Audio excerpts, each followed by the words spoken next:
and thus puts an end to another busy week.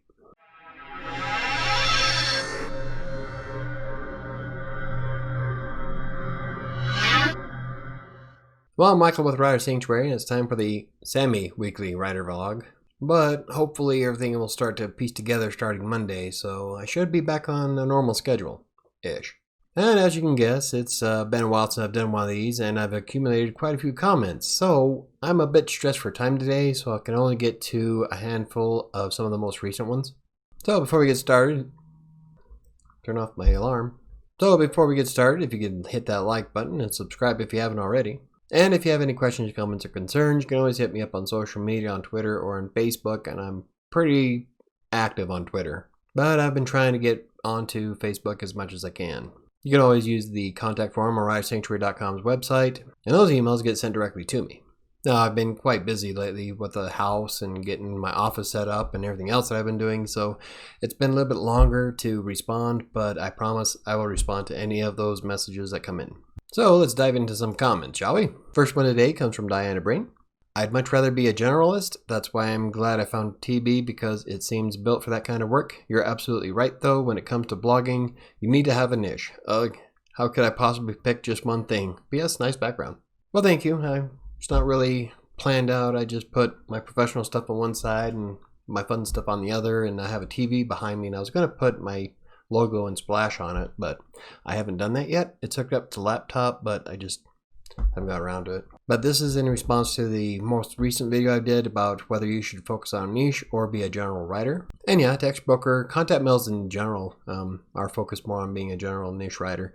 Sometimes you can get a bulk of work in something that you're focused on, but for the most part, it's better to just test the waters and see what you can find.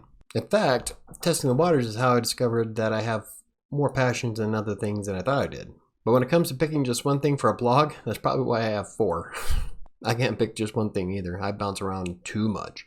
But as soon as you decide something that you're passionate about and that you fully enjoy, and I say passionate because if you don't really like what you're writing about, it'll come out strong for about 6 months, but then it starts feeling mundane. You don't want to get to that point. You want something that's going to keep you going. So pick up a blogging niche that you like and see if you can stick with it. And keep in mind that if you're blogging for money, it's not going to happen overnight. It could take anywhere from 6 months to a year, depending on how much content you create and the topic that you cover. But I find blogging to be quite therapeutic, and for me, it's worth it. So good luck to you, Diana, and I hope you find a niche that you like. The second comment today comes from our friend Shyman. Cool background.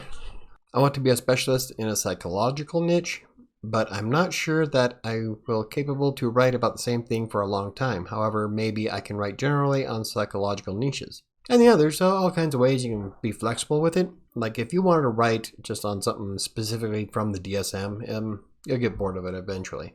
Well, I can't say that because some people can stick with it, so it's really up to you. But with the psychological niche, you got so many different things that you can cover on it, so it's probably worthwhile. Look at Psychology Today. They come out with new stuff all the time. They've been online for quite a while. So take Psychology Today and see if you can add your own spin to it and make it better or make it more unique. Put your own personality in it. Our next comment comes from Diane again. Me watches this video at 2 a.m. Writer Sanctuary. The first thing I try to do is get enough sleep. Sleep is good. Sleep is the number one thing, etc., etc. And I can't push that enough. Sleep does a lot of different things to you. And if you don't get enough sleep, your body will tell you, and it's not just your body, it's your mind. You're sluggish. I don't know, for me, it makes a mess. But yeah, I see the irony in that. And I also, I think I wrote a blog post recently about, and I included sleep in it and how important it is. And that was when I had less than 4 hours of sleep that night. And that's because I was up way too long. But what's new? I really need to start getting to bed on time because this 4 or 5 hour sleep stuff is really starting to wear me down. And it doesn't help that I sleep on a board. I mean, the bed I have is like super hard and I'm just, I miss the hotel. The next comment comes from Diana again. Another great video. I haven't used WordPress before, but you've inspired me to try. Do you have any other videos on formatting for TB or how to write smarter and faster?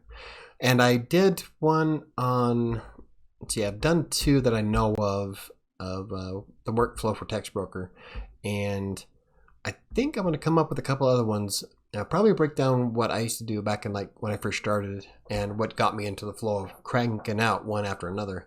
And I've covered it a couple of times in a minor way on some of the other past videos, but I think maybe I should try to focus on one and show you exactly step by step what I did aside from the WordPress thing. And maybe that would be beneficial. I'm not sure, but I've got so many things going on right now that I'm hoping I can get to that, because there's a bunch of other videos I want to do first. But I could do a flow and show you exactly what I used to do when I first started. So this is pre-WordPress, and it'll be great for people who don't use WordPress or have access to it. But for right now, I think the biggest thing that I could mention is getting a second monitor. Because I can tell you, when I have the second monitor, I throw up all the research on the one screen and I'm able to write on the other. It makes it so much easier. I don't have to flip through tabs, and it's cleaner, and I can type and look at the screen, and it's great. I love my second monitor. I can't imagine life without it now. So that's why I take an HDMI cable with me when I travel, so I can hook my laptop up to the computer screen, or the television rather, and definitely get a nice chair. The next comment today comes from Joanna Cruz. You mentioned you write in a blank WordPress page and that you love WordPress. Can you talk a little about setting up a simple WP site for writers? I know I need one, but it feels overwhelming still. TB has been a safe way to start freelancing, but I'd like to leverage this work at some point, which is what I did, and compete for mainstream gigs. I keep considering Blogspot because it seems so easy, but I know I can never monetize Blogspot site.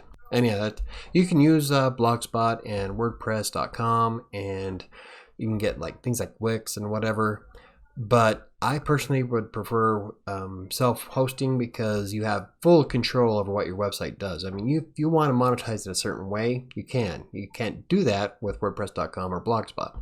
So you're kind of limited to what you can do. And when you have your own domain name, it looks far more professional. So if I send out an email to you from, well, me at michaelbrockbank.com, you know who it's coming from.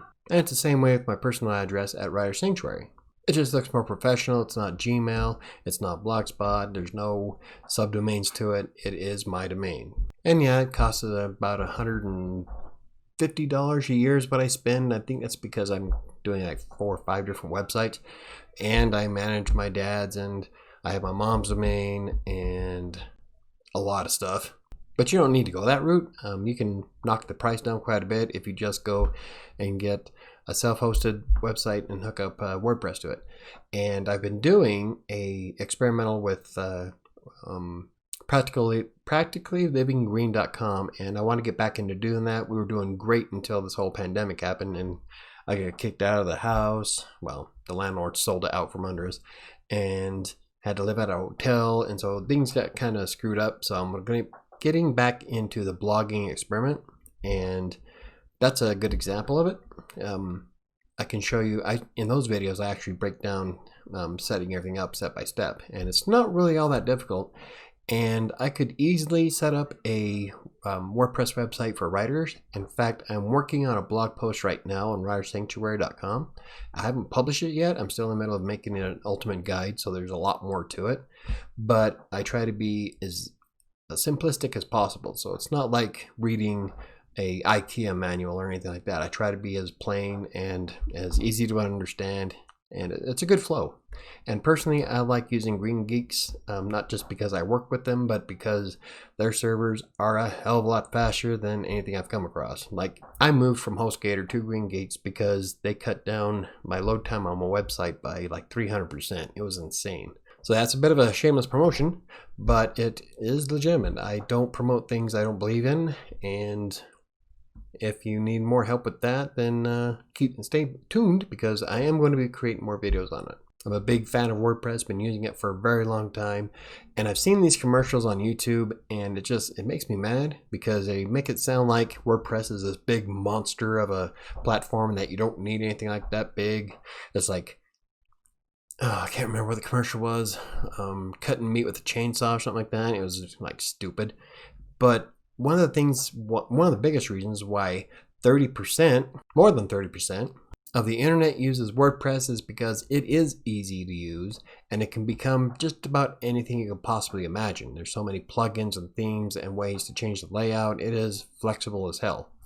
And it's not all that big of a beast to tame. In fact, a basic install, you just get the basic theme and the text editor and all that other stuff that comes with WordPress. It's pretty basic, but it could be advanced as you want it to be. That's one of the beauties of WordPress, is that it can be anything that my 70-year-old or 60-year-old dad can do, all the way to, well, my 13-year-old can run it. So it's not that difficult, and I can show you exactly how to run it. So I got a bunch of WordPress videos planned out for the near future. But if you follow the WriterSanctuary website and you click on the push notifications, you'll get notified every time I upload or publish a page. And so when I'm done with that, I'm going to publish it and you'll get a notification.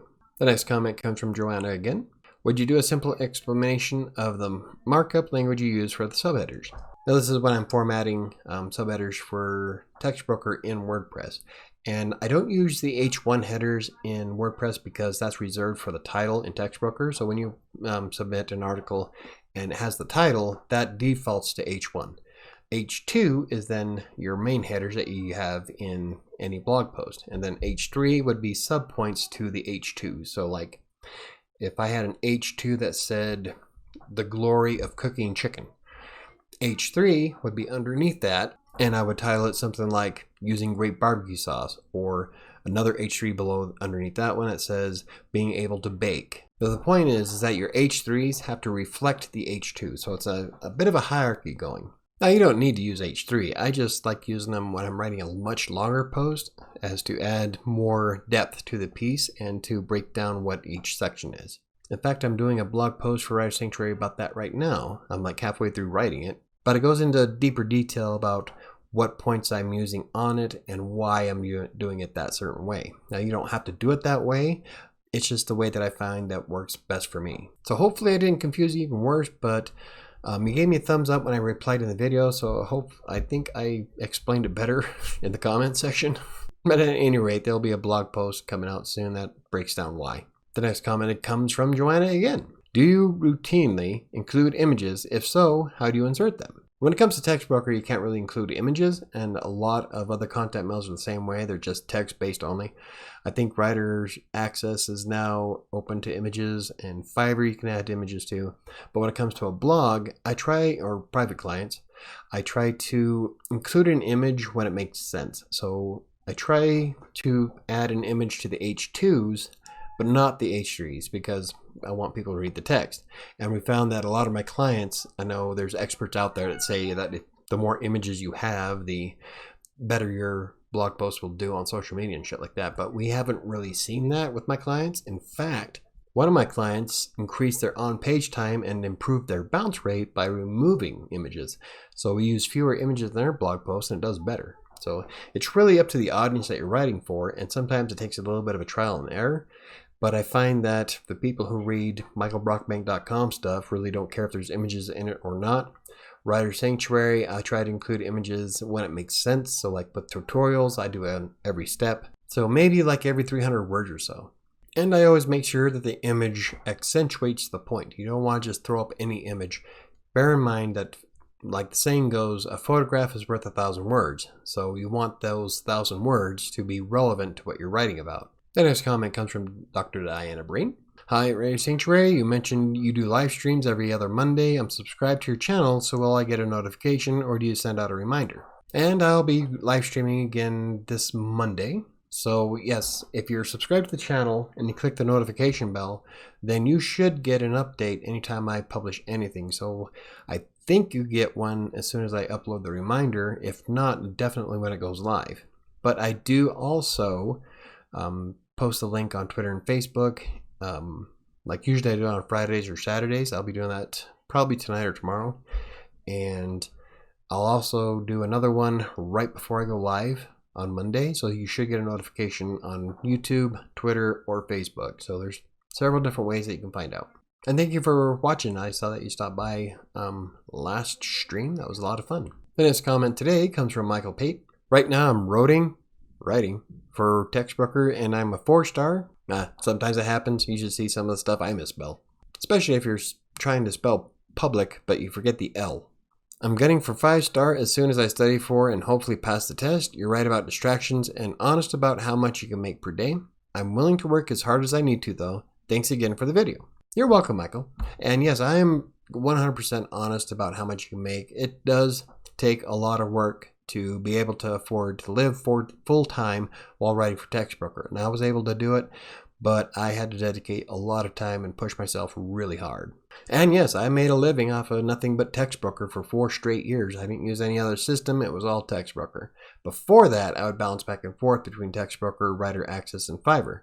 But I started getting more work, more teams, more direct orders through Textbroker, and I was just making more money per hour that way. So I just focused on Textbroker, and I worked for 4 straight years until I got my private clients. And yeah, definitely limit the distractions. That was one of the biggest things that I had a problem with was I'd get sucked into YouTube or Netflix, or there'd be a game I wanted to play. Like I got into Fallout Shelter for a little bit, and it was taking up way too much of my day. And once you can eliminate those distractions and set a schedule of this is my work time, it gets me a lot easier. So, but you're welcome, Michael, and hope to see you soon.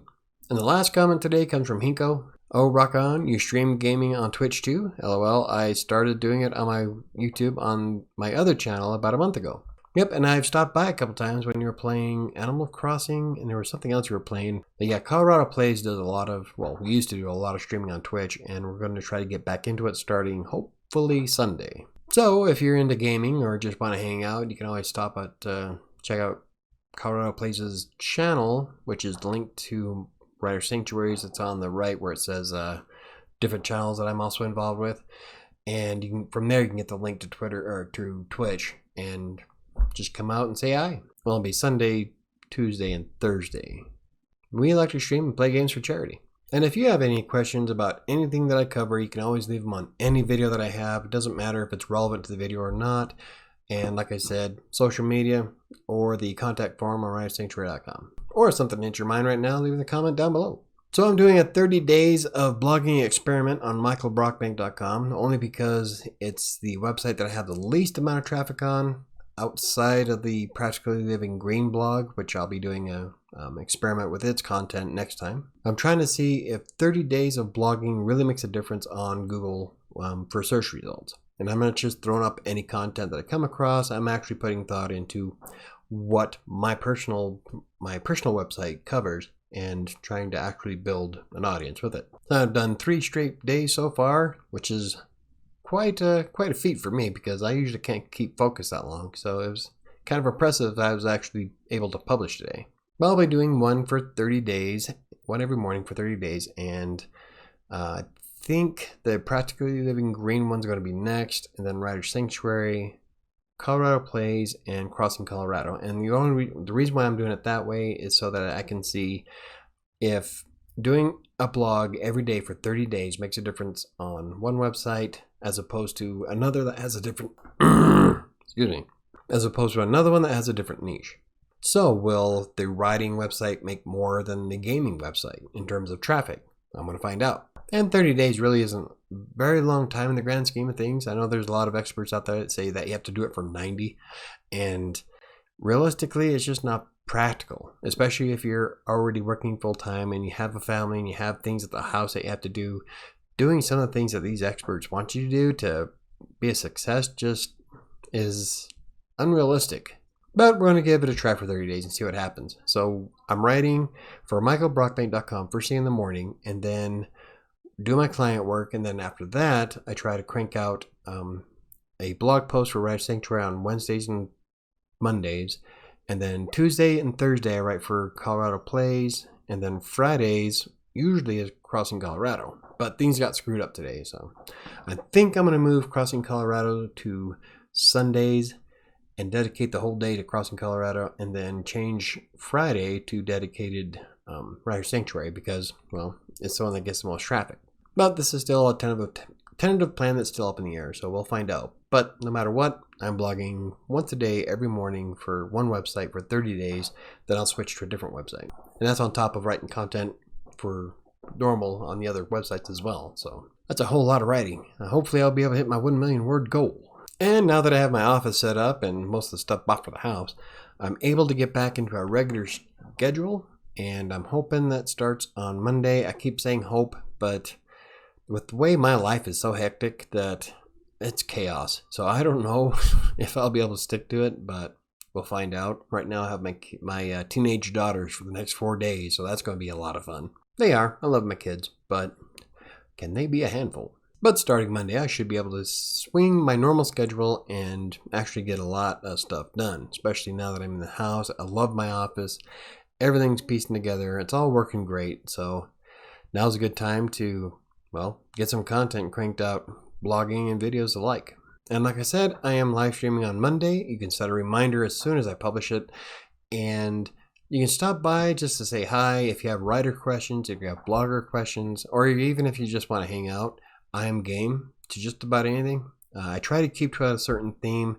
I'll try to think of one by Monday, but usually we just wind up talking about whatever comes to mind. So I don't have a strict regimen of what we're going over. So if you have something that you want to talk about or ask, feel free. So if you enjoyed the video, hit the like button. If you want to see more videos like this or on freelance writing, WordPress, textbook, or anything else I cover, hit the subscribe button. Don't forget to hit the notification bell. That's going to do it for me today. I'll see you on Monday.